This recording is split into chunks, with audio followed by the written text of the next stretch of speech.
Alléluia. Amen. Alors, je suis heureux de voir ce peuple nombreux, ce peuple passionné. Je voudrais que tout le monde se lève, qu'il n'y ait personne qui ne soit assis. Aujourd'hui, c'est une rencontre des rois. Alors, vous êtes des reines et vous êtes des rois. Et nous sommes venus ce matin, c'est le dernier dimanche de novembre. En fait, il n'y a pas de novembre dans l'année. Donc, en réalité, ce novembre, on le clôt aujourd'hui. C'est pourquoi nous allons prier et nous allons préparer le mois de décembre. Vous savez qu'il y a des signes annonciateurs. C'est très important que chacun sache. Il y a des signes annonciateurs.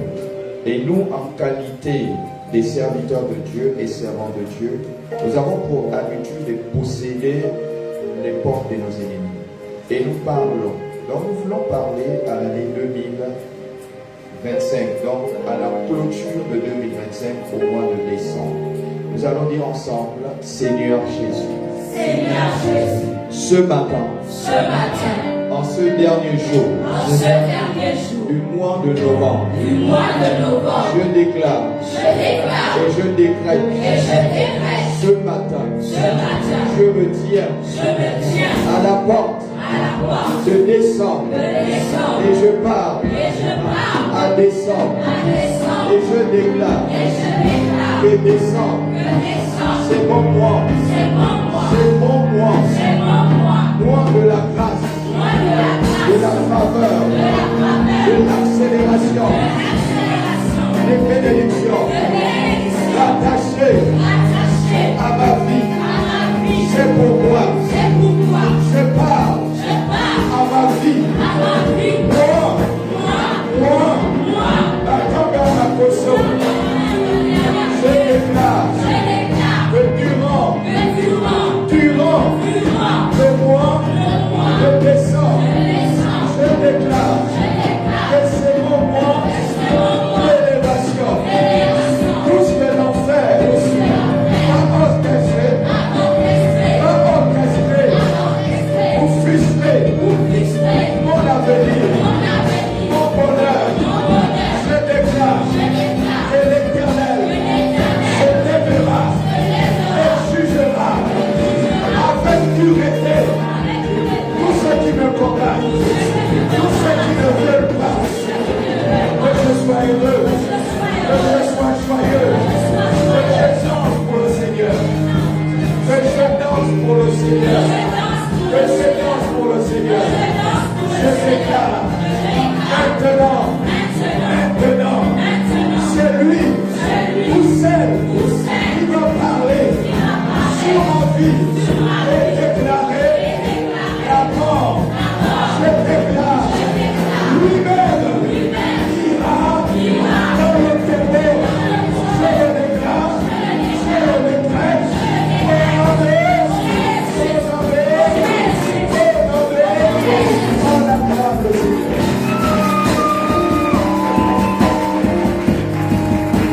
Seigneur Jésus, maintenant, je déclare que décembre peut arriver, car j'ai pris en possession le mois de décembre.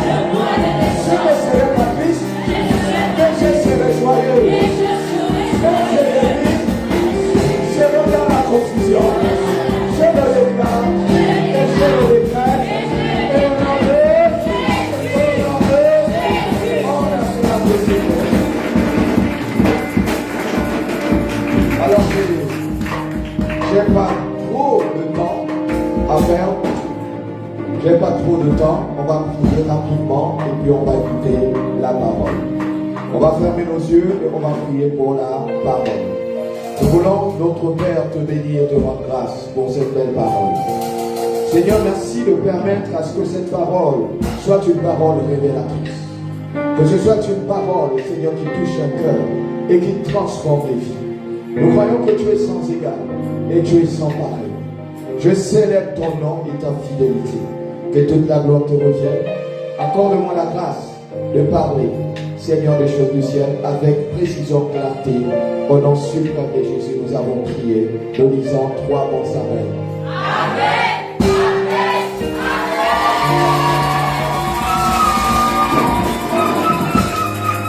Gloire à Jésus.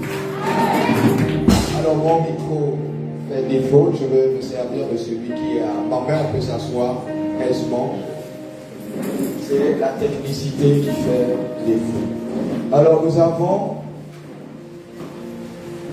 aurons 25 minutes de prédication. Parce qu'aujourd'hui, c'est un culte spécial. Je pensais que toutes les chaises devraient être occupées. Je vois qu'il y a encore 15, 20 chaises qui ne sont pas occupées. Et il est important que, à tel moment, c'est le dernier dimanche du mois de novembre. C'est un dimanche exceptionnel. Et nous avons décrété ce culte comme étant culte de louange. C'est un culte exceptionnel de louange. C'est un culte où nous voulons célébrer Dieu d'une manière différente. Le dernier jour de l'année 2025, qui sera ponctué par une nuit de proclamation, une nuit transitoire, où nous allons passer d'une saison à une autre saison, d'une année à une autre année, et chacun de nous ne sera pas marre. Donc il est important que chacun de nous puisse écouter et comprendre le message de ce matin. Alors le thème de ce matin, c'est le prix du sacrifice. Vous savez, j'ai écrit beaucoup de messages et c'est bizarre que Dieu ne m'a pas donné l'autorisation de prêcher ce message. Et jusqu'à hier, j'ai parlé au Seigneur et je disais, mais au chant, je n'ai pas un message, je n'ai vraiment pas un message que Dieu a mis dans mon cœur. Mais cependant, j'ai écrit plein de messages. Et je demande au Seigneur, quel est le message que je dois enseigner? Aucun de ces messages que je peux écrire parce qu'il m'a visité quand même. Et je suis resté dans la prière. Et c'est comme ça que Dieu a parlé du sacrifice. Alors le prix du sacrifice. Alors il est important de comprendre clairement et aisément ce message. Le prix du sacrifice. Alors ce message, ou ce thème, il est évocateur parce qu'il parle du sacrifice. Certainement, vous ne savez pas ce que c'est le sacrifice, ou on en parle régulièrement et il y en a qui ne font même pas attention à ce que c'est le sacrifice. Mais cependant, le Seigneur dit, derrière le sacrifice, il y a un prix. Et il n'y a aucun sacrifice qui soit facile à opérer. Il est important que chacun de nous ce matin comprenne que le principe du sacrifice n'est toujours pas facile. Et vous allez comprendre pourquoi ce n'est pas facile. Et nous, dans l'église, on enseigne, en fait, les enfants de Dieu à manifester le sacrifice.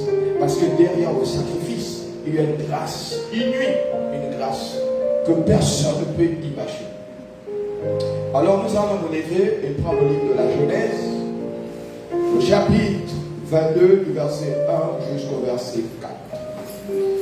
Je vous rassure pleinement que nous avons 25 minutes et je vais les respecter. Genèse au chapitre 22. Ah, il y a une lectrice. Verset 1 jusqu'au verset 14. La parole de Dieu déclare dans le livre de Genèse, chapitre 22, le verset 1er. Après ces choses, Dieu mit Abraham à l'épreuve et lui dit, Abraham, il répondit, me voici.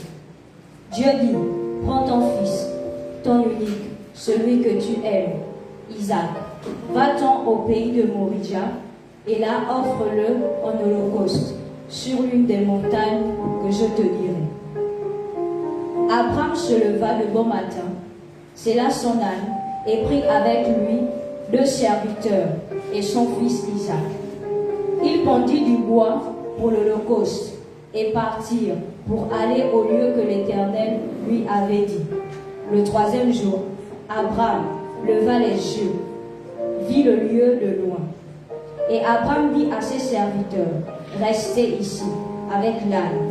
Moi et le jeune homme, nous irons jusque-là pour adorer et nous reviendrons auprès de vous. Abraham prit le bois pour l'Holocauste, le chargea sur son fils Isaac et porta dans sa main le feu et le couteau. Et ils marchèrent tous deux ensemble. Alors Isaac parlant à Abraham, son père, dit, « Mon père !» Et il répondit, « Me voici, mon fils. » Isaac reprit, « Voici le feu et le bois. Mais où est l'agneau pour l'Holocauste ?» Excusez-moi. Verset 8. J'ai un peu verset 8. Abraham répondit, « Mon fils, Dieu se pourvoira lui-même. Et l'agneau pour l'Holocauste. » Et ils marchèrent tous deux ensemble. Lorsqu'ils furent arrivés au lieu que Dieu lui avait dit, Abraham y éleva un autel et rangea le bois. Il lia son fils Isaac et le mit sur l'autel par-dessus le bois. Puis Abraham étendit la main et prit le couteau pour égorger son fils. Alors l'ange de l'Éternel appela des cieux et dit, Abraham, Abraham. Et il répondit, me voici. L'ange dit, n'avance pas ta main sur l'enfant et ne lui fais rien, car je sais maintenant que tu crains Dieu et que tu ne m'as pas refusé ton fils, ton unique. Verset 13. Abraham leva les yeux. Abraham leva les yeux et vit derrière lui un bélier retenu dans un buisson par les cornes. Et Abraham alla prendre le bélier et l'offrit en holocauste à la place de son fils. Verset 14. Abraham donna à ce lieu le nom de Jéhovah Jireh. C'est pourquoi l'on dit aujourd'hui à la montagne de l'Éternel, il sera pourvu. Que Dieu bénisse sa parole. On acclame. Alléluia. Alors je veux qu'on acclame pour nos Seigneurs.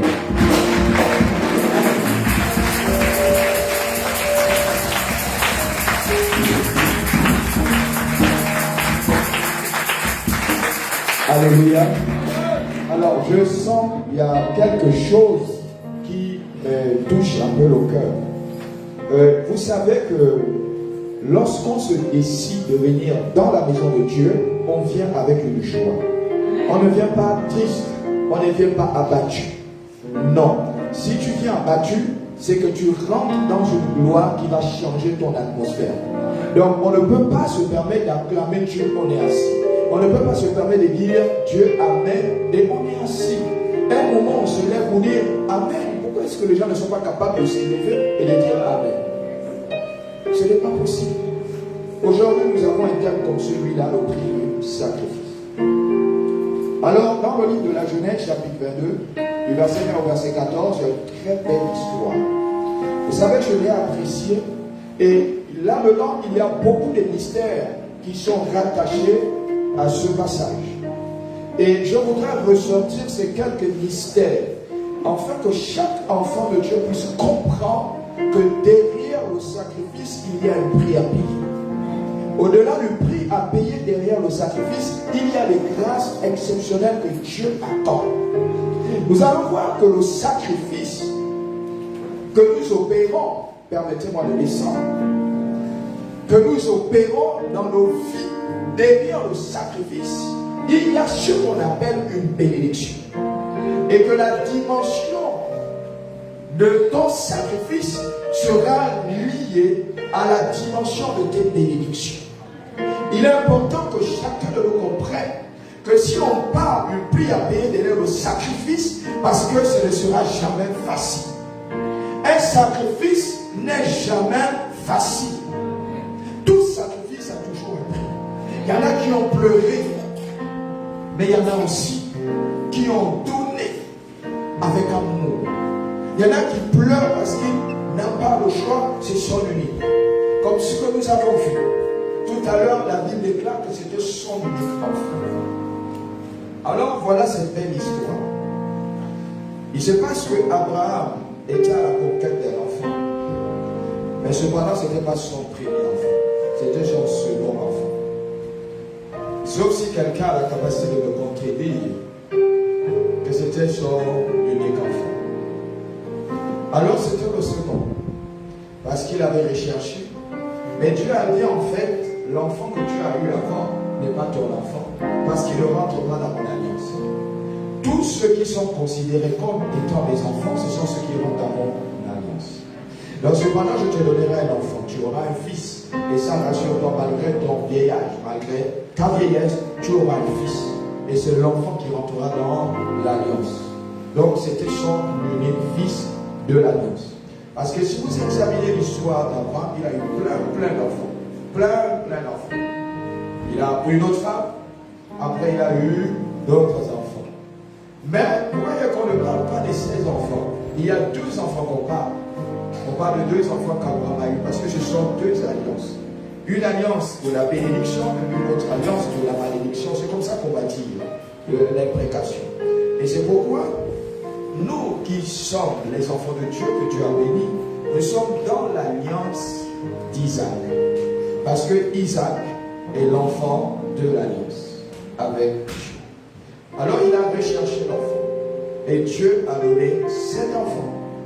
Et quand Dieu donne cet enfant, Dieu voit le degré d'amour qu'il a pour son unique fils.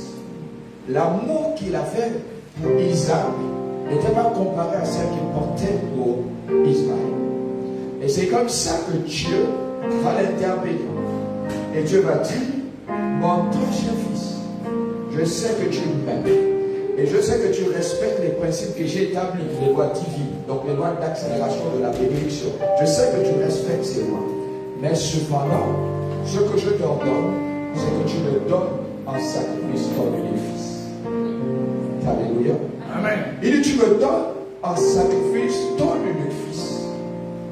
Alors, ce que j'ai compris là-dedans, c'était de voir l'attitude d'Abraham. Et l'attitude d'Abraham m'a fait comprendre beaucoup de choses. Abraham a fait quoi? Il a exécuté. Abraham dit à son fils, nous allons, prépare le tif. Ils prennent des souffles.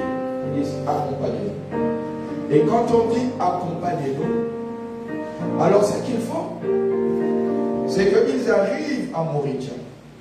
Au pied de Moritia, ils vont à la montagne. Et vous savez que lorsqu'on parle de montagne, on parle d'élévation. Quand on parle des monts, on parle d'élévation spirituelle. Donc, en réalité, Abraham monte, mais là pour une élévation. Et l'élévation spirituelle, c'est accomplir le sacrifice que Dieu l'a demandé d'accomplir. Alors, il avait son enfant. Et c'est comme ça qu'il demande à sa suite d'attendre. Donc, les employés, attendez-vous ici. Isaac et moi, nous montons pour accomplir le sacrifice. Mais cependant qu'ils sont en train de monter pour arriver au sommet de Moritia, alors Isaac commence, parce qu'Isaac avait un certain âge, Isaac commence à discuter avec le père parce qu'il connaît les principes et les lois spirituelles. Il connaît les principes et les lois spirituelles. Il discute avec Abraham, il dit, Père Abraham, il dit, me voici. Il dit, je sais que nous allons accomplir un acte sacrificiel, c'est un acte divin. Je le sais et j'en suis convaincu qu'il y a des bénédictions rattachées à ça. Mais cependant, je ne vois pas l'agneau. Il dit, je ne vois pas l'agneau. Je ne vois pas l'agneau. Mais que se passe-t-il? J'essaie de pousser ma pensée plus loin. Et je me suis dit, Abraham n'en a pas parlé à Sarah. J'essaie d'imaginer si Abraham parlait à Sarah et disait à Sarah, voici ce que Dieu a mis dans mon cœur. Il faudrait que j'aille sacrifier cet enfant parce que Dieu veut que je donne cet enfant en sacrifice. Et je suis sûr qu'Abraham, cette nuit, il n'allait pas dormir. Sarah devrait déranger Abraham et dire, quoi? J'ai été stérile, Dieu m'a entendu ma voix.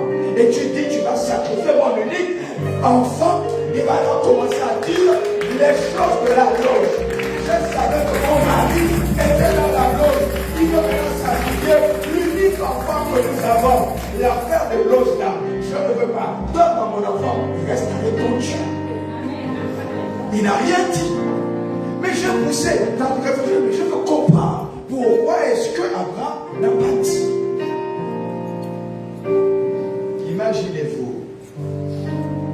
j'ouvre cette brèche.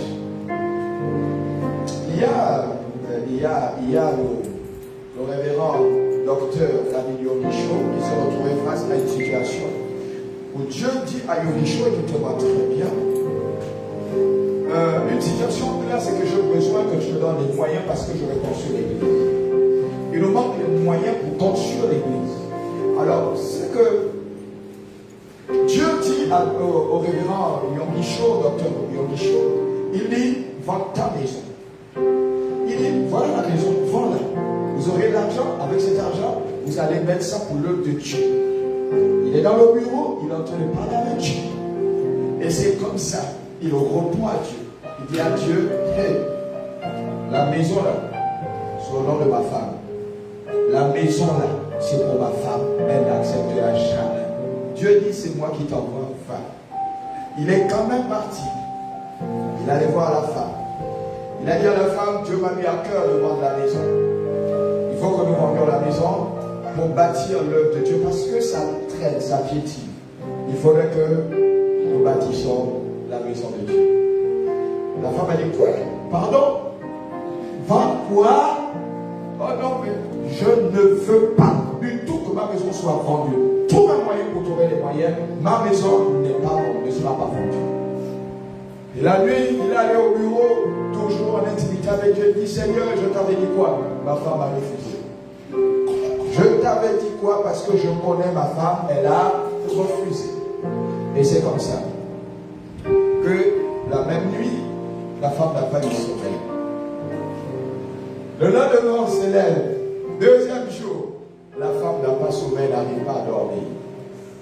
Le troisième jour, la femme embarrassée, elle ne dort pas.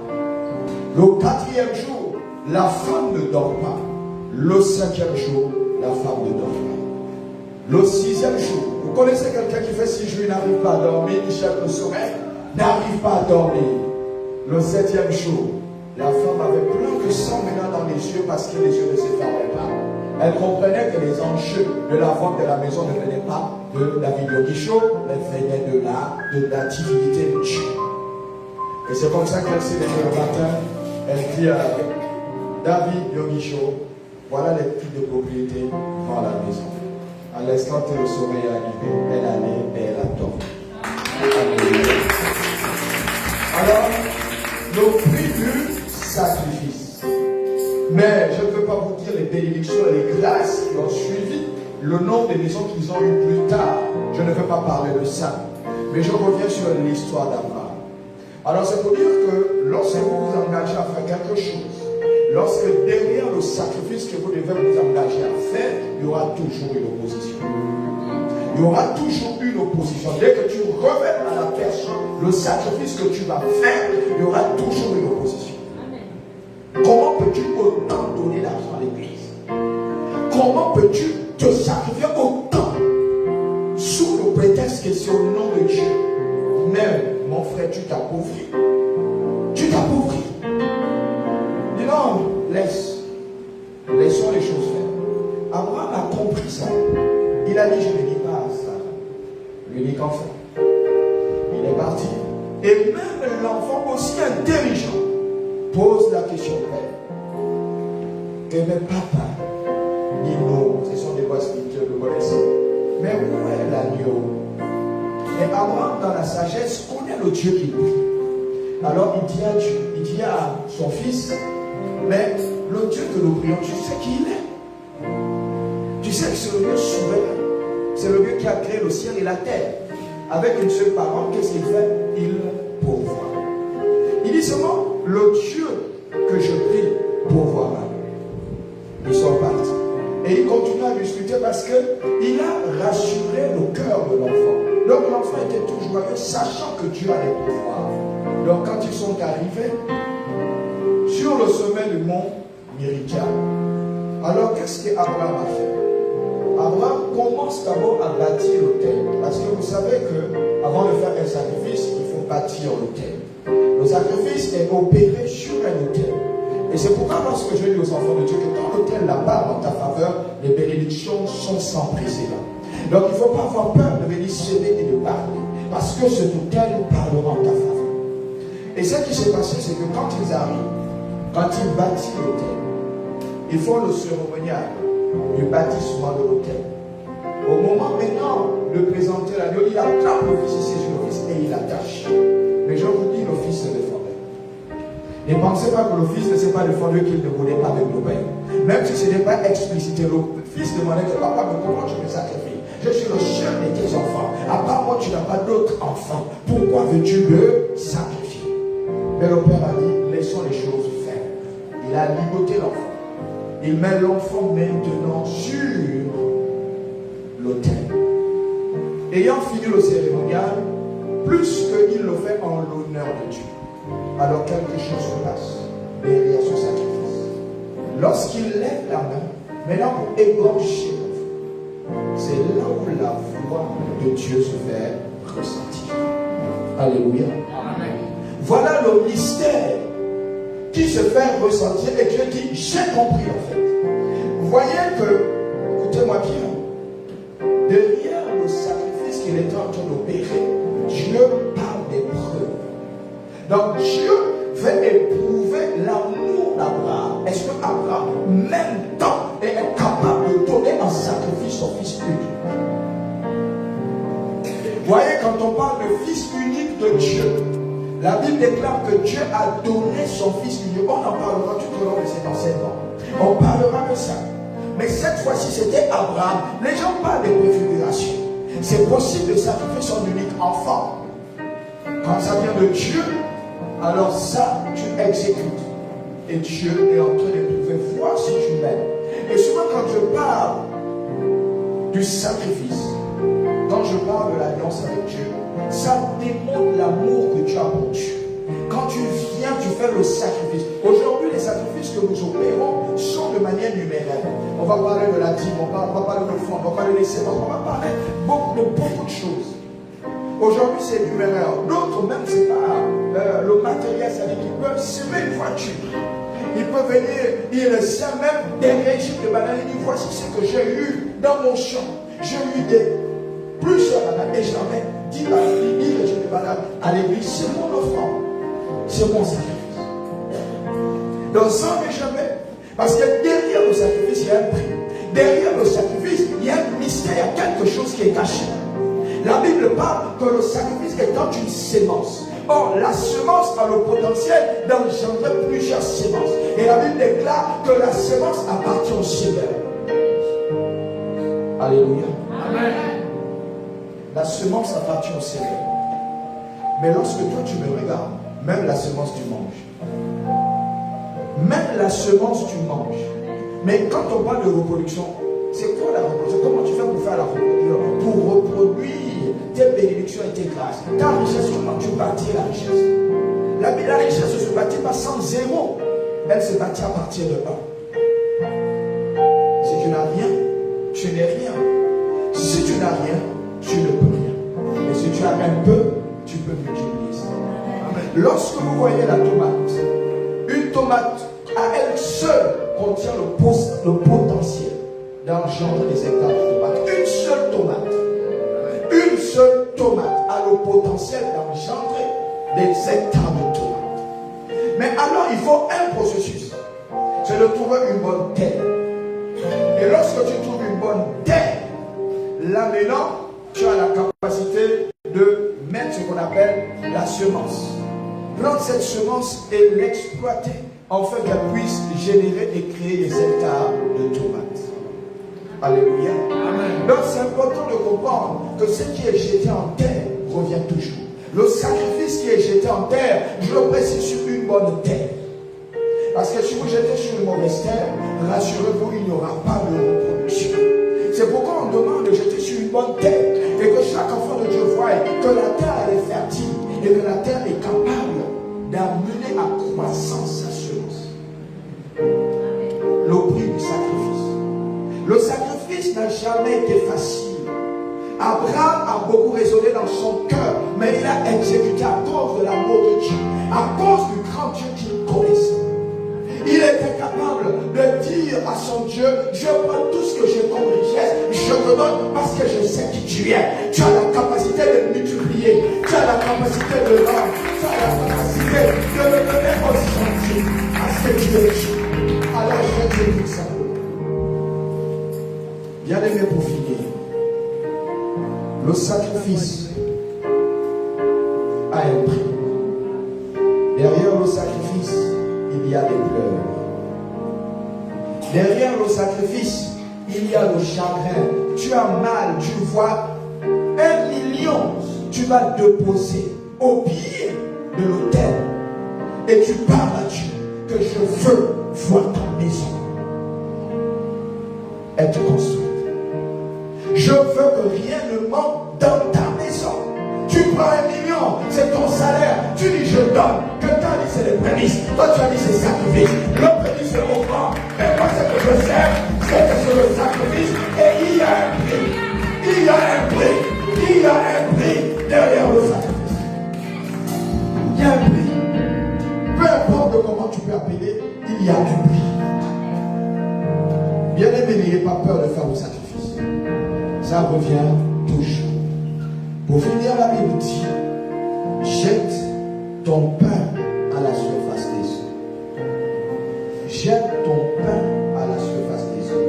Avec un peu de temps, tu vas le récupérer. Que Dieu te bénisse.